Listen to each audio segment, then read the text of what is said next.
Hi everybody, it's your old pal Chuck, and once again we're doing a roleplay toy review.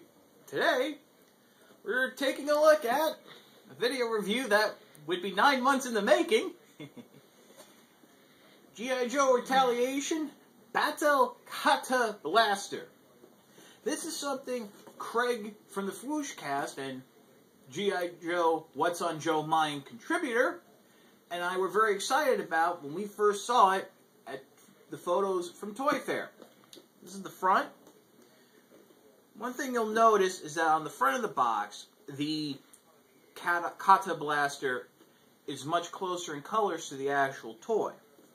You have two panels down the side that show its different modes. On the back, you get a different take of the Battle-Kata Blaster. The parts that are orange are a bit more red.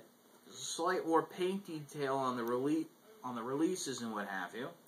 And it gives you more in-depth instructions on how the weapon comes together and comes apart. Speaking of which, here it is. This is actually how it comes in the package. In the instructions, they show it in 3 different pieces and that you would have to put together.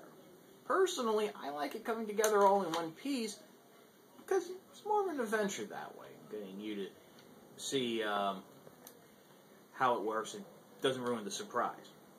One thing I want to start off with are the darts. These are not Nerf darts. These aren't even remolds of the darts that came with the Captain America blaster. Due to the end here, which has the notch for it to be catched onto a spring-loaded weapon, I would say these are closer to something that would come with one of the vehicles.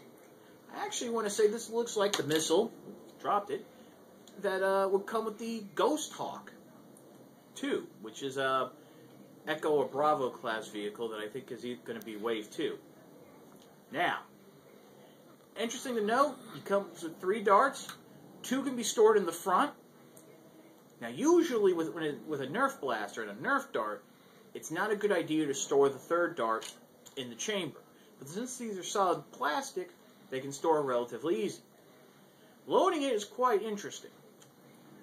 You have the chamber here at the top, which is open. Slide it in so the fins of the dart are facing up.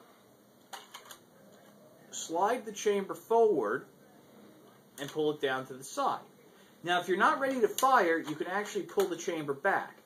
The dart is actually now hooked into the launching mechanism in the back. When you're ready to fire, just pull the trigger. And this is where things get a little disappointing. The dart doesn't fire as well as it should. It's actually not that strong at all. The Captain America blaster, other Nerf guns, the darts go flying across. That one barely got off my table, and that's even with me trying to angle it down. The other step to the Kata blaster is the fact that it has a knife. What you want to do, and this is nice, it works ambidextrously, so if you're right-handed or left-handed, this works. There's a release on the side by the main part of the blaster. Press it down, pull out the knuckle guard, which is basically orange and gray with a neon green trigger. Slide it into the bottom here, which looks like a clip. You'll hear a very satisfying click. And then pull it out. And there you go. Something that resembles a World War II trench knife. It's a little bit bigger than for prison shanking, but I think it can still get the job done. You know, you come in, I caught you, man. I caught you, man. Yeah. Interesting to note that the box gives you a warning about do not swing or jab at people or animals. Use away from breakable objects. Those are all blade-based toy warnings. These are not projectile-based toy warnings, which leads me to believe that they knew the spring-loaded blaster wouldn't pose much of a threat. My one complaint about the toy is if you notice, as you slide the knife back in, it doesn't click into place. It's held in by friction. That's something that can wear down over time. Once it's back in, there's a neon green release at the base of it. Depress it and remove the knuckle guard. To get it back into blaster mode, slide the knuckle guard in. Be careful as not to depress the trigger, and it will click into place. I think basically that they were going for with the Battle-Kata roadblock from Wave 1. If the thing on his hand looked anything like this, I would be a little more forgiving. If his weapons worked like this, I would be a lot more forgiving. All in all, this is a fun toy. It's great fun just sliding it out, pulling out the blade. One thing I should mention is, at least I haven't figured it out yet, there's no way to use the blaster part once the knuckle guard / trigger is removed.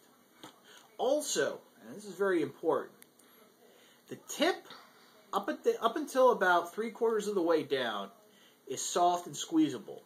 Right about here, there is some sort of solid center that does make this a little bit harder than most play swords.